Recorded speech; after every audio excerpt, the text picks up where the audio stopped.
কাটা ঘায়ে লবণ মরিচ দিলে যেমন যন্ত্রণা হয় কিন্তু মৃত্যু হয় না, ঠিক তেমনি ভাবে কিছু মানুষের কথার আঘাতে আমার যন্ত্রণা হয়েছিল, তবে আমার মৃত্যু হয়নি। পাথারে নেমেছি বন্ধুরে।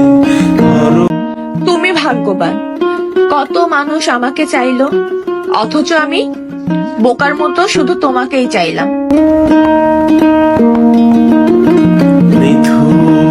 পাথারে নেমেছি বন্ধু। কতজনকে ফিরিয়ে দিলাম তোমাকে পাওয়ার আশায়, আর সেই তুমি মুগ্ধ হলে অন্যের ভালোবাসায়।